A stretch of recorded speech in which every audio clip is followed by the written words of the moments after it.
Welcome to the Time Has Come podcast. My name is Graham Wardle, and today I'm joined by my old friend Amber Marshall at her store, Marshall's Country Store. We're gonna have a great conversation. Come on.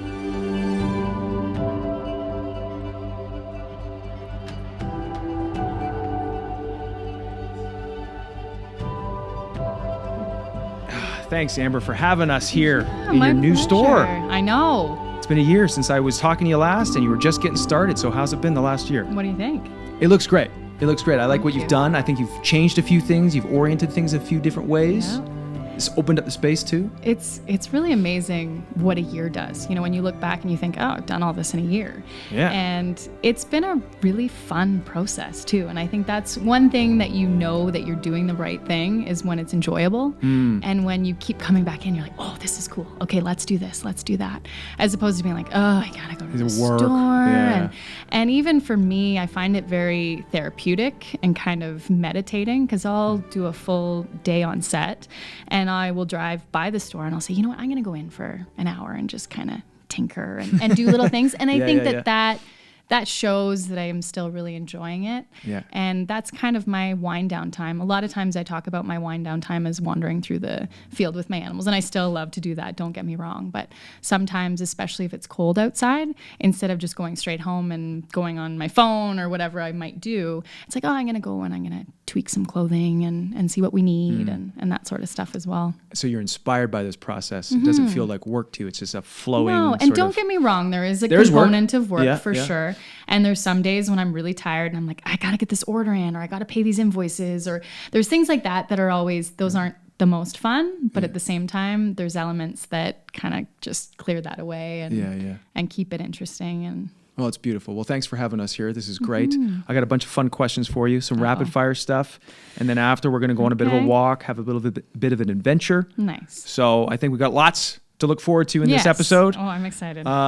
We've done in the past when we've done promos and kicking off a season of Heartland, we get asked lots of fun questions. Yeah. Some not so fun questions. Yes. And so I thought, what could be a fun way for Amber and I to have our first interaction here on this next episode of the podcast? So I wrote a bunch of fun questions for you. Okay. Okay, you ready?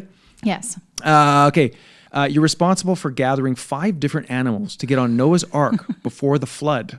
Which do you choose and why? Practically, I'm going to go with horses right off the bat, not just because I'm Amy Fleming, but because I think that horses are very useful, especially if you're exploring new land. Okay, right? okay, Because yeah, mode yeah, of yeah. transportation, and they're just a fun companion. Dogs, because I don't want to explore anywhere without a dog. Right. I'm going to say some type of bird because I love birds, but practically, again, I'm going to go with chickens because I would have food. Not like an eagle or something that can help you hunt? Because, I mean, but what's an eagle going to hunt? I guess fish, but what's an eagle going to hunt on the ark? And I guess. No.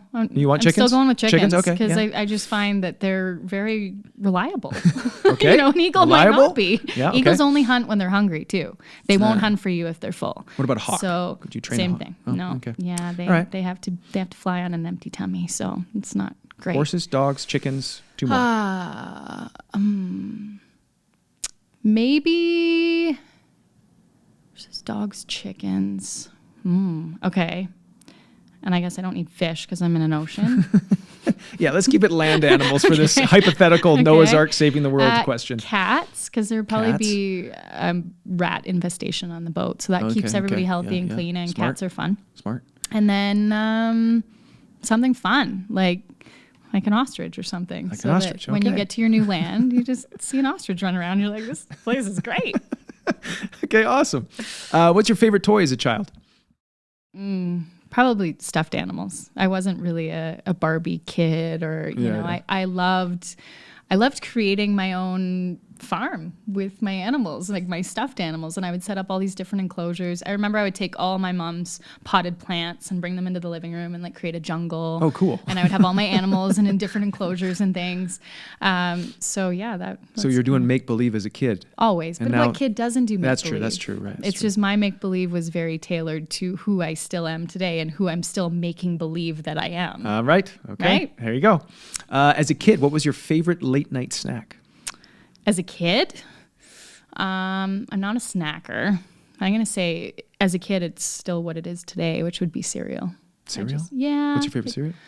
depends what I'm feeling. I kind of like Honey Nut Cheerios. I was going to say Honey Nut Cheerios are the bomb. Yeah, like that would be that's a good late night snack. Or Shreddies with brown sugar or something. Oh, yeah. Okay. Or oatmeal crisp.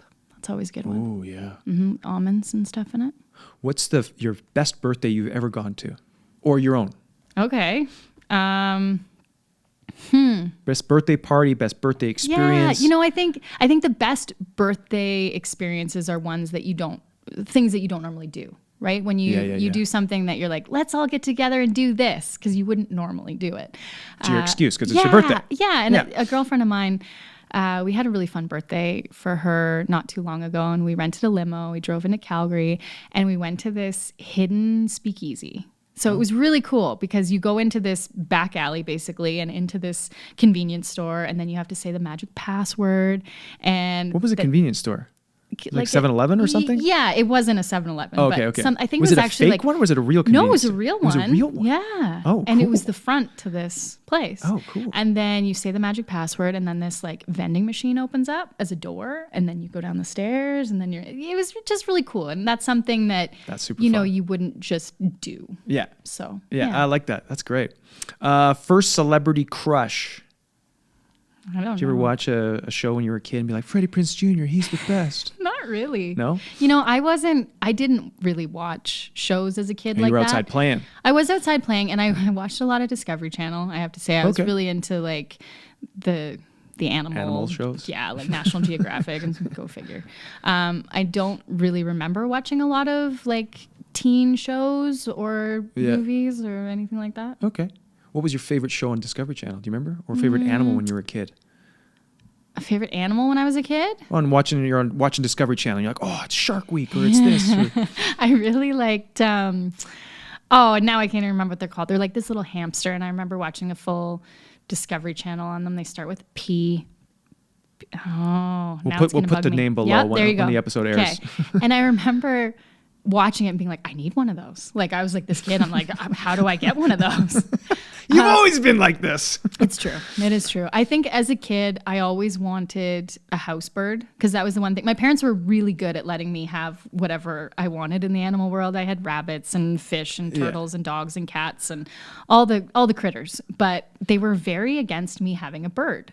And so I don't know if that's why my infatuation for these house birds became so big, but I just always wanted a house bird. And it's funny that now I'm an adult. I've been an adult for many years, and I have chickens and I've had peacocks and pheasants and all kinds of outside birds, but I've still never had a house bird because I feel like I'm not in the house enough to give them the attention they deserve. That's why I have a lot of outdoor animals because I'm always outside. So I always said that, when I settle down, when my life isn't so busy, I'm going to get a house bird. What kind of bird would you get? Like a parrot? A lineated parakeet would be number one because they're like cute and little and quiet. I also don't like really loud birds. I would never get a macaw or something that is very loud. I really like green cheek conures. My very favorite bird I ever wanted was a sun conure. And I saw it on a Discovery Channel show. And they're like bright orange and yellow and they're beautiful. But then I spent some time with one and they're really loud. So I decided against that for practical reasons. Yeah, that's not fun. Okay, let's just jump to the next question here. That was great. Thank you for that. Explain the feeling that you get when you're watching your favorite episode of Heartland. Oh. What's it like for Amber Marshall to witness the Heartland experience? Well, and I think I watch it differently than the average viewer because I was there and I see different things that people might not see when they're watching the episode as a whole because I'm like, oh, I remember when the horse did that so well and they picked this take and you see different things, but you also see things that surprise you in a good way. Like I'll be like, oh, I didn't know they got that. Like that's awesome. Right. So I think for me, the overall feeling is still what everybody else gets, and that's that heartwarming. It hits you, like it hits you right there. You're like, wow, that was really beautiful, or that was really cool. And it's usually to do with a horse moment. If there's a really neat join up, or there's horses running in a field, or things that happen organically that we weren't expecting. Sometimes there's just in the opening credits, there's a sequence of horses running and one horse reaches over and bites the other horse. And it's like, we didn't train the horses to do that. That wasn't a scripted beat. That was just horses being horses. And moments like that still really get me because you're like, that's cool. Yeah, it's like natural. And that's the best thing about working with animals is like, there's a lot of things you can coach and work with them, but there's also those things that you're like, we couldn't have done that if we wanted to. And you have to be able to be adaptable and go with it. You know, a lot of times in the script it says, Amy turns to the horse and the horse licks her, or whatever it might be, right? And then all of a sudden the horse just grabs my hat and throws it off. Like, you go with it. You just play with the moment, and it might not be scripted, but and I think it makes your performance more real because you're living in the moment and you're not expecting it. You're just it's authentic. Here we go. Yeah, here we go. Let's jump to the next one here. What advice would you give yourself if you were to go back when Amber first started Heartland with your binder and all your tabs and your Still have my highlighter binder and my tabs. Would you give Amber back then any advice or encouragement in any way? I don't think I would, because I believe that I am where I am because of the process I had to go through and the learning. And I think that if someone, whether it be my future self or anyone else, said, if you do this, you're going to get here, or this show's going to go for 17 years or whatever it might be. Okay, how about this? Someone in a similar position to Amber back in the day, and you're Amber now, saying to someone who's just starting a show, what would you tell them? I think be optimistic, never, because I really had no idea how long the show was going to go. In fact, I thought it was only going to go a couple years. But at the same time, I never let that limit myself in my decisions, because right off the bat, I felt very at home in Alberta. And if I knew that the show was only going to go 2 years, I probably wouldn't have moved here. But I did move here in season 2 because I loved it so much. And I think that just always keeping your doors open for different possibilities too. A lot of people, they're like, well, I'm here for 2 years, so I don't want to give up what I have there because I don't know, and it might end tomorrow. I could have said that and then still be living in Ontario and not have the life that I have now, which I feel is very suited to me, and this is exactly where I should be. If I was thinking, okay, this is only a short-term thing, and I have to think about once the show ends, what am I going to do? So for me, it was just like, you know what? I don't really care if the show goes 1 or 2 years. This is where I need to be, and this is where I feel at home. So advice to anyone else is just live for yourself, but also it's important to plan ahead. And I'm not saying that I know what you mean. You need to set your goals, but be open to opportunities and be open to experiencing new things and just saying, you know what? I'm just going to dive in. I'm just going to try it, because the worst case scenario, you just do something else. Yeah. Right? Nice. I like that. What's your favorite quality about your husband, Sean? Or most attractive quality? How about that? Let's try that. Okay.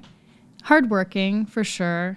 I never have to say, get off the couch and do, it's always, okay, let's stop.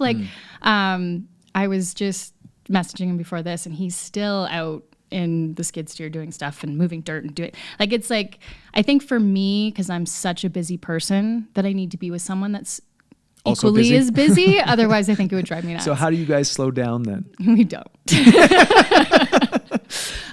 For us, you go on vacation or something? You know something? what? Okay, that's actually a really good thing to bring up, because we just celebrated our 10th wedding anniversary, and we both said, okay, we need to get away, because if we stay home, we're not going to stop and go out for dinner. We're just always going. And so I was like, okay, so we booked a really nice spa away and went and stayed and had a nice retreat. And I think that's what we both have to do in order to slow down. Yeah. And we like to go on vacations. Yeah. And then that's when you don't feel guilty about just checking out. You can just leave your phone at home. You don't have to worry about work calls. You don't have to worry about anything. It's just like, you know what, this is our time, and it's time just to relax. Unplug. Yeah. Unplug. Let's say you could go back and tell Amber as a young girl when you were struggling with something. Maybe you were struggling with something, a tough time. What would you want her to know? Or what advice would you give her? Yeah. Well, similar to the question you had before, I think that it's so good for people to experience their own journey and to not necessarily have someone telling them this is what you need to do. But in the big scheme of things, I think that there is a transition period for most young people. For me, it was started in grade 6 and kind of lasted until grade 9. And that was me trying to figure out who I was, who I wanted to be around, who I wanted to be around me. And I think that it's a really big learning period for most people. And I'm still learning it. yeah, well, and that's the thing too, is sometimes it's something that you're going to go through for a long time. And I'm still learning, of course, myself, but I think I've really established who I want to be around. And that kind of, for me, was about grade 9 when I learned that lesson. And I've got a long story if you want to hear it, but Yeah, please do. you sure? Yeah. Okay. There is actually a very kind of pivotal moment in my youth. Please do this all in an English accent, all right. please. But it was, and I look back to it, and it was strong enough that it's lasted this many years with me. And I can look back and say, so in Ontario, where I grew up, the schooling system goes from kindergarten to grade 8, and then grade 9 to 12. Okay. And so I was in the very beginning of my grade 9 year, so brand new school. I didn't know anyone because I had switched kind of the school, because I went to an art school before that, and then I went to a regular high school. So I didn't know anyone. So here I am, young Amber, grade 9. And I was like, oh, I really want to be friends with that group. Like, I was like, like that's kind of the group that they're the cool kids. And you're like, oh, they're cool. So they were all walking to go to lunch somewhere. And I was like, yeah, I'm going to come with them. And we're walking down. I'm like, yeah, I feel pretty cool. And as we're walking, I see this little baby squirrel that had fallen out of a tree. It was dehydrated. It was kind of laying there. And you could tell it was open mouth breathing. Like, it was in distress. Yeah. And so me, being me, I stop and I'm like, oh no, like we got to do something for this poor thing. And I'm looking up and the tree's way too high to put anything back up there. And they all stopped and they're like, ew, do not touch that disgusting creature. And then another one's like, go get a stick. Somebody needs to whack that thing and put it out of its misery. And like it was just very unhealthy for me. Like I instantly sat back and went, I don't like this environment. Like I don't like the feeling I'm getting in this. And I knew in my gut, I was like, no, like I want to help this creature. And these people are very opposed to that. So I just said, you know what, guys, go on. I'll deal with it. Like you go to lunch. And so off they went, and I went and scooped up the squirrel. And right near our high school, there was a vet clinic, which years later I ended up working at for many years. So I took this little squirrel, and I had my sweater, and I just picked it up and took it to the vet clinic and said, here, hopefully you can help this thing. And off I went back to school, and I missed my whole lunch hour, but that's fine because, I was happy with what I was doing. But when I got back to school, they were all there, and I just remember them looking over at me like, ew, did you touch this squirrel, or whatever they were saying? And I was like, that's not for me. Like, I don't care how cool they look or how, and then I found a really great group of friends right after that. They were my friends all through high school. So the advice you would, or the sort of the suggestion or the encouragement you would give to a young girl, or maybe your younger self, was just to honor yourself and what you feel drawn to, as opposed to what you think you should be. Exactly. Or who because you should hang out with. I think a lot of television and movies show young people like, oh, you got to be cool, or you got to be this certain person. And I think the biggest thing is just honoring your own values and morals, because and there's a lot of people that actually might have truly believed that's disgusting, don't touch it, and that's their own deal. But for me, I was like, no, I've always helped animals, that's who I am, and I don't want to be in a group of people who think that is very toxic. So it's like, it just depends who you are and who you want to be, and that's who you should gravitate towards. I love that, because that defined who you are today. It's for sure shaped your entire life, that one moment. It's true. Yeah. And then coincidentally, so then not even a couple years later, I think it was grade 10, my parents were like, you should start looking for a job. And a lot of my friends were going to work at McDonald's and Harvey's and different places in town. And I was like, if I could work anywhere, I'd want to work in the vet clinic. And so I went and I put a resume in, not really thinking that they would take me seriously at that age, but they did. And I worked there for 5 years. So, it's just one of those things. Again, if you really want to do something, don't think, oh, I'm too young or too inexperienced or whatever it might be. You have to try. They can always say no, but you got to try. I think a big part of what I've enjoyed about our conversations, Amber, is how you look at the world.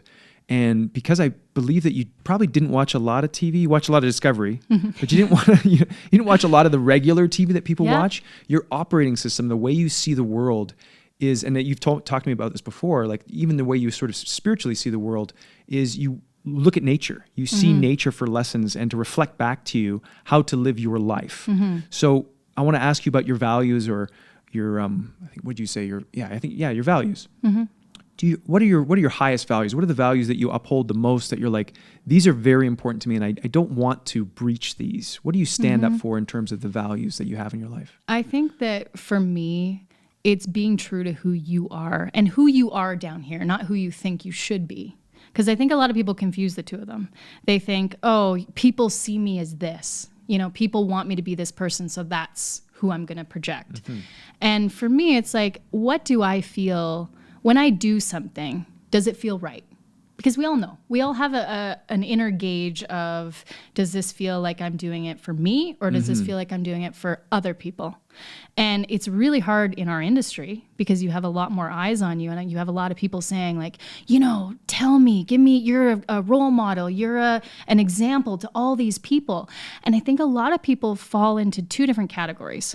One, the rebellion side, where they say, I'm nobody's role model, like I'm living for me. And they go so far the other way that it's distasteful, but it's also maybe not who they are. They're just pushing. It's a pushing away. It's that rebellion push, sort of a similar idea to when I was growing up. My parents were very open and understanding of anything I wanted to do. And they always said, we want you to be safe, but you're going to want to do different things and you're going to want to rebel and all these things. So that's fine. Just know that we're always here to pick you up if you fall down, which I think is such a great way of parenting. And I'm going to thank my parents for that, because I saw an exact kind of parallel to the other side of things. So my friends, that their parents were extremely strict. My parents said, you can't party, you can't be out after 10, you can't hang out with boys, you can't drink, you can't, whatever it might be. They pushed that and they did it in secret. And so I found a lot of times I would be bringing those friends back to my house. My parents would be like, okay, well, we gotta figure this out because this isn't right. But I didn't do those things because I knew that I didn't have to. There was no rebellion to it because you're allowed to. It was like, well, then I don't want to. And I saw them doing it and realized how unappealing it was.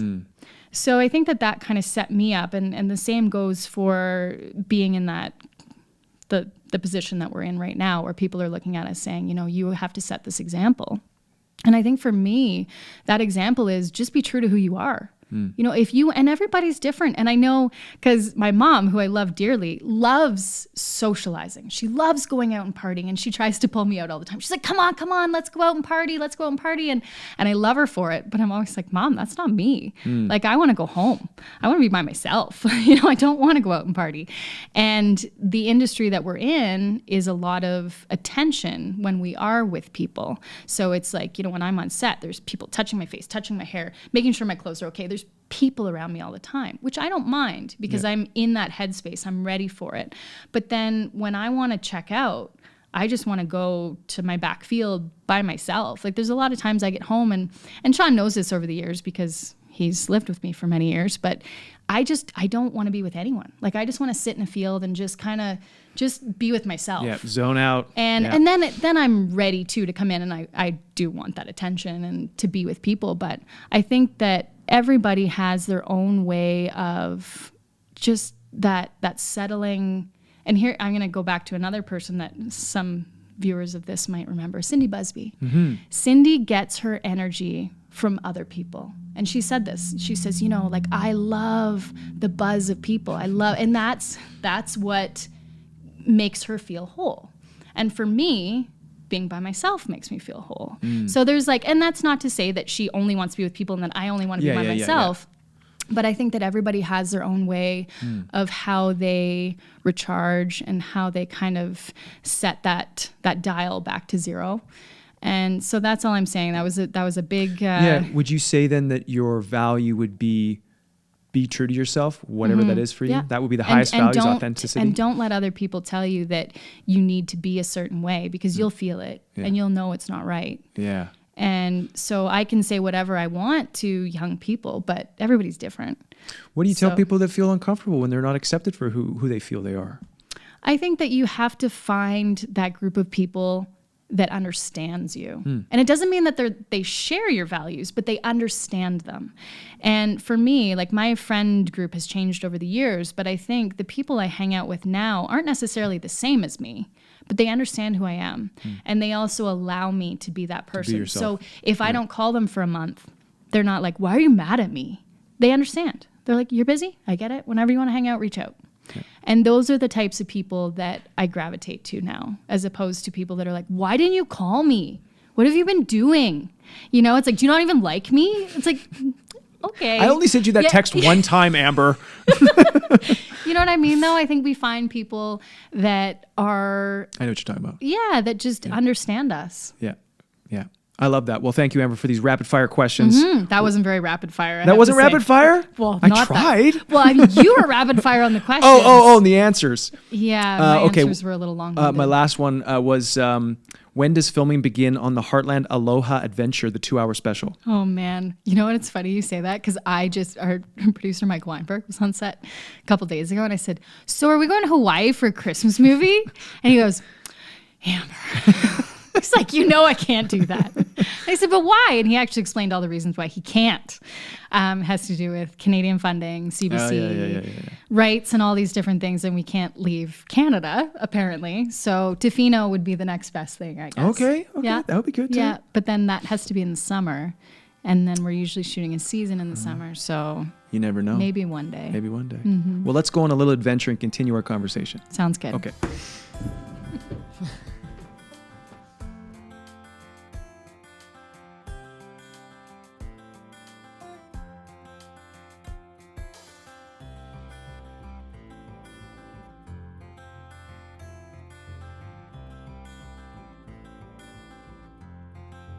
So, Amber, this is your sanctuary, your place of refuge. I would say maybe it's even your church. Mm-hmm. What is it about being out in nature, being around your animals, that resets you, that just brings you a sense of peace? I think that just getting your feet in the dirt, it really, it grounds you. This is really where we all came from.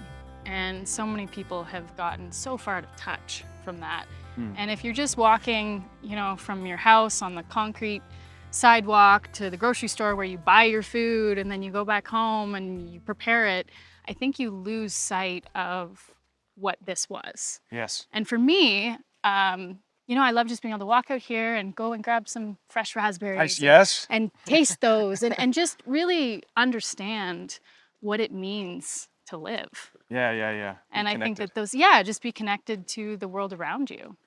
It's beautiful. Is this also a sense of because I know we talked about this before in previous podcasts, you get a lot of learning from being in nature. You said you watch animals, and that's what we're going to do. We're going to go see some horses and just sit and watch them. But how do you gain insights or spiritual insights, or how do you learn from watching nature? I think that animals are still connected to the world around us and the energies that are within them. And so many of us as humans have lost sight of that. And I think by watching the interactions that animals have and the subtleties, we can learn a lot about ourselves, and we can kind of step back and say, oh, that's something that I do that I didn't even realize I was doing because it's so subtle and most people don't pick up on it. But now I realize I'm actually putting out an energy because I can see the energy that the animals are giving with each other. Okay. All right. Well, let's go sit down here. We have a nice spot to sit down and watch some horses. I know you have some horses out in the field here, so we're going to go sit down and watch them. So it's kind of like a mirror. You're watching animals, and they're kind of mirroring back to you. Oh, exactly. Behaviors and different things. And that's something that animals just do that we don't even really think about. It's as humans, I think that we've become so verbal with our requests and our asks, where animals, they are nonverbal as a rule. So just watching their body language kind of tells you a lot about how humans interact. So it's kind of like paying more attention to body language, to tonality, to interactions. Just the general energy of a room. Energy, okay. So when you're watching these horses and taking in their behavior, how does it affect you? Do you feel connected to them? Is it more of a witnessing or a watching, a meditation in a sense? I've never really thought about it, what it is or what it means to me, but it calms me. It makes me feel just very at peace, I guess. It doesn't matter what kind of hectic day you have. If you're stressed about something, you can't be stressed when you sit here. Mm. You know, you let go of everything, and I think that's why I do it. That's why I enjoy it. And that's probably why a lot of people meditate too, is for those same reasons. Yeah. Calm the mind, Mm-hmm. relax. Do you get a sense of your own spiritual path from being around animals? Like, is there a deeper meaning to your life when you spend more time with your animals? I don't think I've ever thought about it that way. I just know what feeling it brings me. I don't do it for any other reason other than I enjoy it. Mm. How So would you define spirituality in your life? I don't know. I don't really ever think about it in my life. I think that for me, I base everything I do off an energy or a feeling. So if that is spirituality, then that's what it means to me. But I do things because they feel right. I do things because I find they present themselves to me for a reason, and I just allow it to happen. And I don't know, I've never been one that's really heavily into spirituality, religion, anything specific on the fact that I govern what I do on a set of my own internal beliefs and value system. Okay. And if it feels right, I push towards it. If it feels wrong, I back away from it. So how do you discern between what feels right and what feels wrong? Is it a, You know, you you just know? know. So it's a Oh, for deeper knowing. sure. Yeah. Okay. I hope that everyone on this planet knows when they're doing something that feels good, and they know when they're doing something that feels wrong. And I think a lot of people suppress it because they feel like, oh, it's fine. It's fine. Like Mm. I should be doing this, or it's fine that I feel weird about it. And for me, I've just said, no, if it feels right, I'm going to do it. Mm. And if it doesn't, I'm not.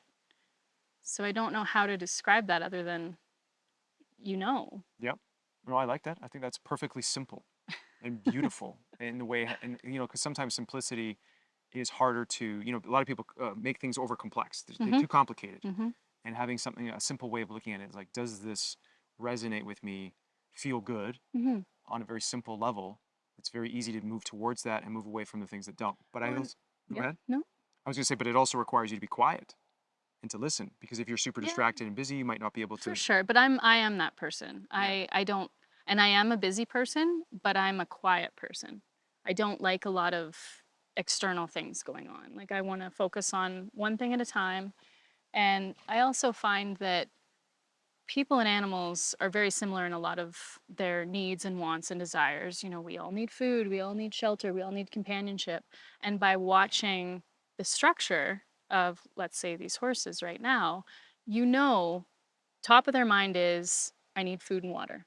That's that's what they're thinking about all the Yeah, time. yeah. Where do I find my next meal, and where is my source of water? Then they're thinking about, okay, shelter. It's not a huge priority for horses because they're a lot tougher than humans are. Yeah. But they still know where to go when the storms come. You'll watch them go to their favorite spot in the trees. And then companionship. And horses are herd animals. Yeah. Humans need companionship, horses need companionship. And they have their friends within the herd. So they have certain horses they like better than others. They have certain horses they pick on. They have certain horses that they won't let do certain things. So there's a whole structure and a rule system that they have as well. And it's very similar to what humans have. We've just made it overcomplicated. Mm. And a thing I love about watching animals interact is there's no other alternative motives there. They just know, like, this is my place in the herd, Yeah, yeah, yeah. and I'm the first to get the food, and I'm the first to go to the good shelter spot. And it's just interesting to see that dynamic with animals and then compare it or witness the same interactions with humans. That's what I've loved about talking with you about this idea of you gaining wisdom from just watching life and animals particularly. Is it's such a simple approach, and there's no theory about it. There's no like arguing about the certain chapters in the book of whatever, like it's like, no, it's just right here in front of us. Yeah. And you can learn from it, and it's almost like by osmosis. You know what I'm saying? Like you just take it in. It's right You there absorb for it. you. You absorb it. So Amber, in your life when you're going about your day, maybe you have a decision in your life, a path that you're going to choose, and you want to make sure that you're choosing the right path. How do I you think I'll stop you right there. Okay. I think that's something I never think about. I never think about making the right path. And I think that's a lot of people get that in their head. They're like, I have to choose the right path. I've never thought about it. So how do you see when you have an option or a decision to make? If you put your foot in a pool of water on the left and a pool of water on the right, one is what your body thinks is the ideal temperature. It feels good. You're like, oh, I want to stand in this. The other one could be freezing cold or boiling hot, and you put your foot in that. Which pool are you going to be more likely to stand in? The one that's comfortable. Exactly. You don't think about it. You don't think, should I stand in the one that feels really good or should I stand in the one that makes me uncomfortable? You just do it. But sometimes there are things that are uncomfortable that you need to move into. Maybe it's a relation, Okay. you know what I'm saying? Yeah. Like there's a relationship that's in a tension. Yeah. You're uncomfortable because you have a fear and insecurity, and that's what you need to move towards, but it's not comfortable to do it, but it's what's going to be Okay. the I best see for what you're you in the saying. long run. So things you know, yeah. And because I'm not someone who ever avoids confrontation. Like, But it's uncomfortable. I would say it's uncomfortable, but it's not something I feel I shouldn't be doing. And so that's the difference too, is that, yeah, there's some things in your life that, like, I don't like getting up every morning at 4:30 in the Yeah. morning. It's not comfortable, but I do it and I know it feels right in the long run.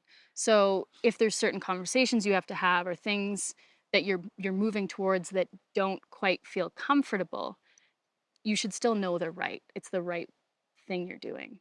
So And that comes from a place of comes from a place of knowing. Where does that come from for you? I don't know. I've never really thought about these things. Because I think about that a lot when, we kind of, like you said, a lot of us people will move towards what's comfortable. Mm-hmm. But it's like, yeah, but if you get present and you get quiet, you're like, actually, I have to have this uncomfortable conversation with this person. Mm-hmm. I don't want to, but it needs to be said, or it needs to happen, or I need to draw this line or this boundary, or I need to get outside my comfort zone and try this new thing, Mm-hmm. but I'm scared. And it's not the easiest decision, but I can feel being moved and pulled towards that. So I'm trying to Yeah. understand how Amber Marshall makes those decisions when, it's like, I feel this is the way I need to go, Mm-hmm. but I have a fear, or there's like, this is difficult for me. Yeah.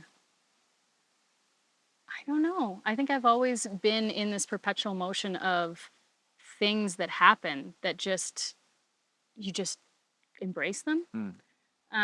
There's never really been, and I'm very fortunate, there's never been anything in my life that is so, that, like, yes, there's things that stress me out, of course. Yeah, yeah, And there's yeah. decisions to be made, but I feel like I'm just like, you know what? If it's supposed to happen, it will happen. And it might not be easy. You might have to put a bunch of work into it, but you'll get there and it'll be okay. I guess I just don't let things worry me. Because I find if I'm worried about something, then it's taking my energy away from all the other things that need my attention. Mm. So I just don't let it bother me, I guess. Yeah, no, I'm just feeling into it. So, and it also kind of probably comes back to your sense of self.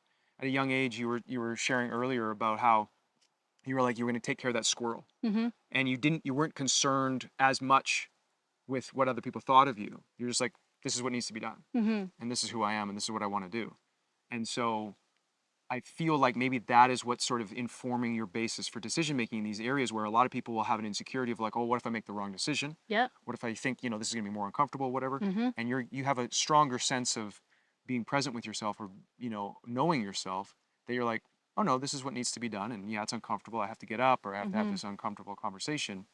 But there's not a fear of maybe that someone else might have about What's that? screwing up, Yeah. or you know what I'm saying? And I think it's important to screw up. I really do. I think that, I haven't done everything right. And every time I do something that doesn't work out, I say, okay, that's cool. I'm not going to do that again. Or that Yeah. I learned from that. And I think too, it comes from the fact that you were talking about animals being very present and just being in the moment.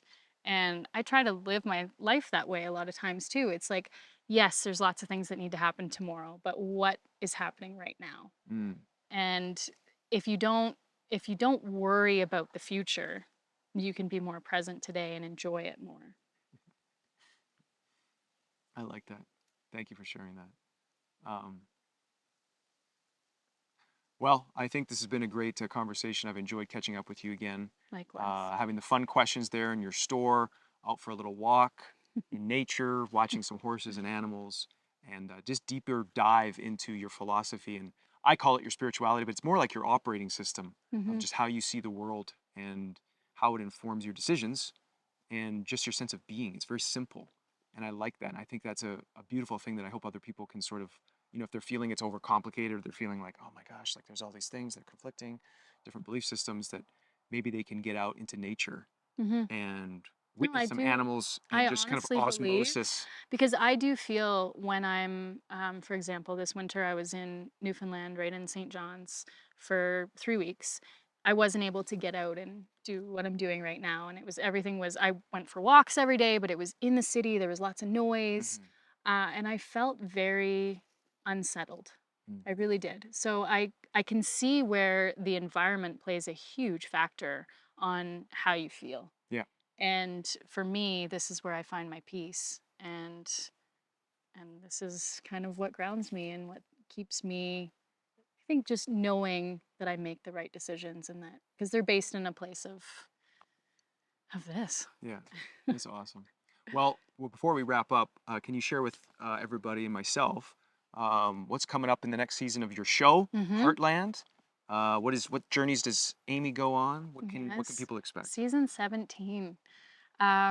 It's been a really fun year for me. I went in last year and I pitched some stories, and we were able to share some of them this year. So that made me really happy, because there's Nice. some fun things that I wanted to do this working cow horse storyline, because I myself have been doing some working cow horse lessons and really enjoyed it. And I thought, this is something we haven't seen on Heartland yet.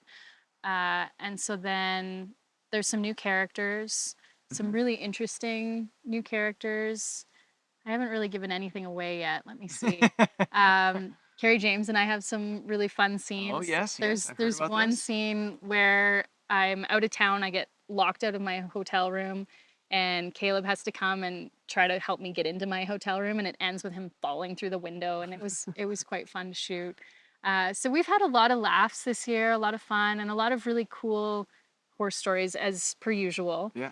And we get to see some returning characters like Mallory and Oh, Jake. nice. And so the very first episode, the premiere this year, we get to see the return of Mallory. And Awesome. and I had some really good stories with her too. So it was fun to see Jessica and relive some memories of the past and that Nice. sort of thing as well. So Does anybody die? Is anybody born? possibly. Animals or humans? Okay. Yes. Yes. Yes. Okay. Yeah. We'll change And it. yeah, no, it was we saw some vaulting, which we haven't done as well this year, when you're lunging the horse and there's like acrobatics similar Oh, to Cirque du Soleil. What was the Alegria? No. No. How could Cava yes something. Cava something. Yeah. Something with a C. How can I not remember this? I've been like 4 times. Anyway, really cool. Cavalia. Cavalia, thank you. Some really cool stuff, and I'm excited for everyone to see it. The first episode looks amazing. Awesome. Yeah. Awesome, Amber. Well, thank you so much. I appreciate you taking the time to hang out with me and chat and watch the horses, beautiful Yes. nature. Is there anything else you wanted to share with people before we wrap up? I don't think so. I think basically what we've talked about is just be true to yourself, and you know inside what it is you want to do. And sometimes there's just too much external noise telling you otherwise. And so I think whenever you're feeling in a place of being overwhelmed, not quite knowing what to do, just try to take a walk somewhere. Even if it's your park in town or wherever it might be, just go take a walk by yourself too. Yeah, and that's something I always say. It's nice to go out for a walk with other people, but I think when you're really searching for what you need, it's best just to go for a walk and be quiet with yourself. And no music, just go for a walk and be with your own thoughts. Yeah. Amen. Awesome, guys. Thank you so much for watching this episode. All the best to you. We'll see you next time.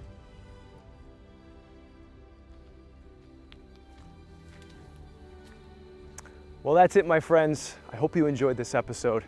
I want to thank Amber Marshall for once again being on the show, hanging out with us, sharing herself, sharing her heart, and sharing her farm too, giving me a chance to soak up nature, get my feet on the dirt, and slow down a bit. Thanks, Amber. I want to thank Carrie James for doing the camera work on this episode, the drone footage as well. That was all Carrie James. Thank you, sir, for making this show what it is. I really appreciate it. Amber and Carrie have a new season of Heartland coming out October 1st. So if you're interested in checking that out, mark your calendar, October 1st at 7 p.m. You can check out the new season. If you want to check out my new book of poetry, It's on Amazon right now. You can search my name, you can pick up a copy. Or if you're in the Calgary area, Amber's store, Marshall's Country Store, has signed copies of my book. So if you're in the area, you can pop in there, grab a signed copy. I'd really appreciate it. Also, if you're interested in hanging out with Amber and myself, we're doing the podcast after party. It's on timehascome.com. So head on over there. Your first month is free. You can join us for the after party on Zoom. Get a chance to ask Amber a question. Just hang out, more conversation, more fun times. So the links are down below if you want to join. That's it, my friends. I'll see you next time. Cheers.